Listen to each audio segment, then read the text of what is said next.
Answer there. We've got to work in one more break. Before we go to break, though, I just want to show you, we're asking you on Twitter to show us what you think. What are the candidates' opinions on whether or not to withdraw troops from Afghanistan? That and a number of foreign policy questions when we return here to the campus of St. Anselm College in Manchester, New Hampshire. 7 Republicans who want to be your next president debating. Stay right here.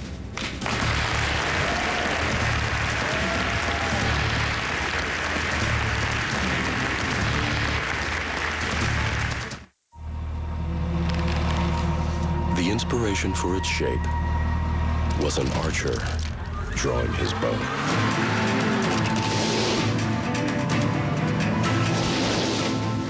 Could that have also inspired its 556 horsepower supercharged engine? The all-new Cadillac CT-SV Coupe. We don't just make luxury cars, we make Cadillacs.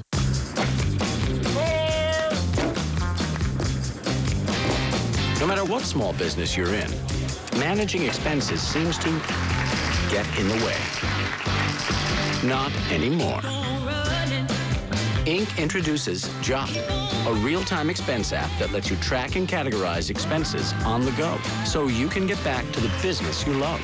Jot, the latest innovation from Chase, only for Inc. customers. Download at chase.com/Inc. To other life insurance companies, you're just a policy. At Aviva, we're bringing humanity back to insurance and putting people before policies. Aviva Life Insurance and Annuities. We are building insurance around you. After Monday's debate on CNN, Piers sits down with the candidate everyone wants to hear from, even if he's not running yet. New Jersey Governor Chris Christie for the hour. Tomorrow night. The vehicle you drive can say a lot about you. At Street Image, we make sure your vehicle reflects your style from bumper to bumper.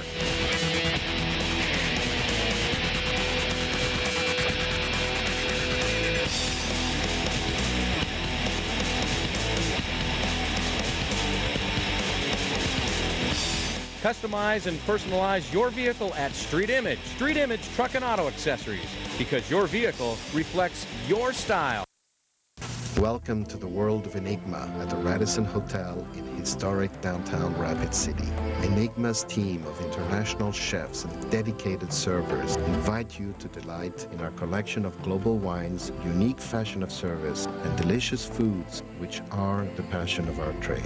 Enigma is proud to serve fresh and wholesome ingredients and is part of a culture of unique concepts. The Enigma at the Radisson Hotel in Rapid City, always at your service.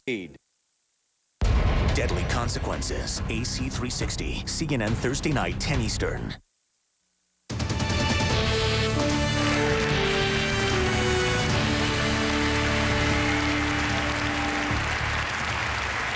Welcome back. 7 Republican candidates for president debating here on the campus of St. Anselm Congress in beautiful Manchester, New Hampshire. St. Anselm College, excuse me. We want to turn to foreign policy now. I want to move up to Hancock and Jean Mack, and she's got a question. I'm here with John Brown from Swansea, New Hampshire. He's retired from the U.S. Navy, 25 years of service, and right now he has 3 sons serving in the Navy, so you can imagine he has a very important question. What would you like to ask tonight, John? Osama bin Laden is dead.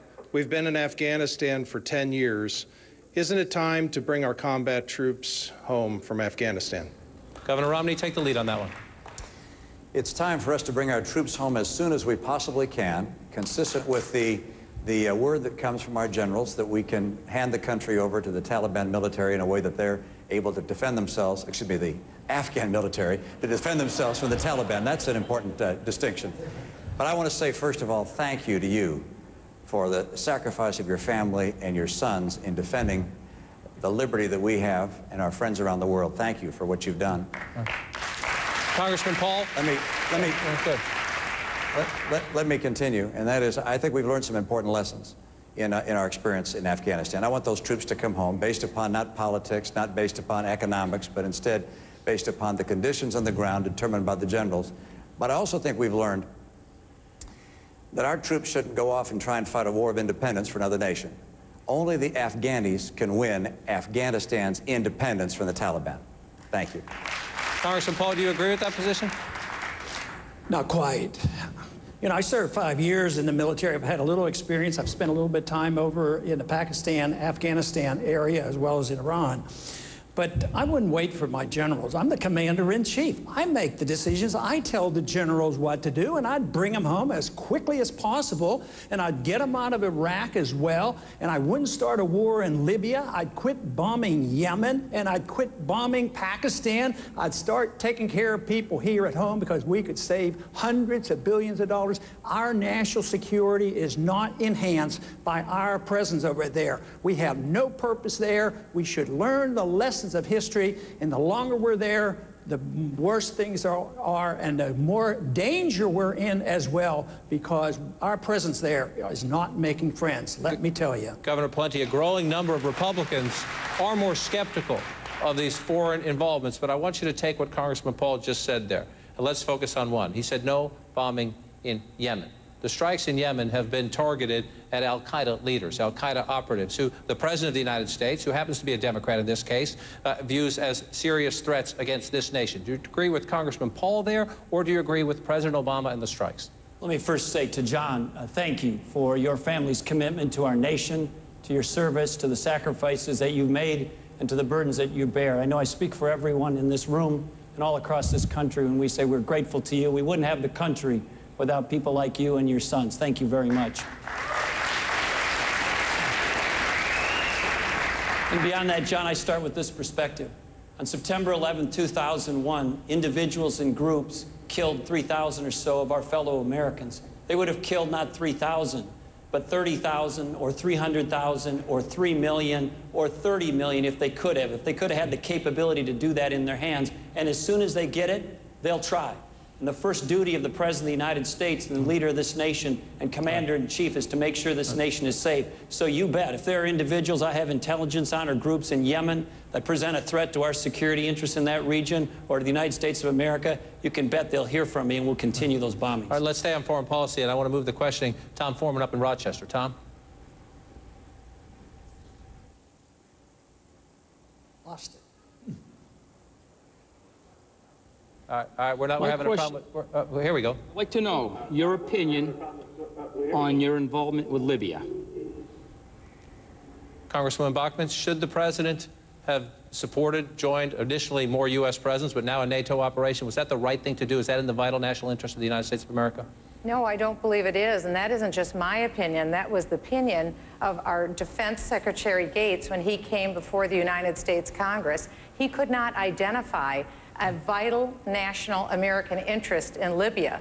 Our policy in Libya is substantially flawed. And it's interesting, President Obama's own people said that he was leading from behind. The United States doesn't lead from behind. As Commander-in-Chief, I would not lead from behind. We are the head, we are not the tail. The President was wrong. And all we have to know is the President deferred leadership in Libya to France. That's all we need to know. The President was not leading when it came to Libya. First of all, we were not attacked. We were not threatened with attack. There was no vital national interest. I sit on the House Select Committee on Intelligence. We deal with the nation's vital classified secrets. We, to this day, don't yet know who the rebel forces are that we're helping. There are some reports that they may contain al-Qaeda of North Africa.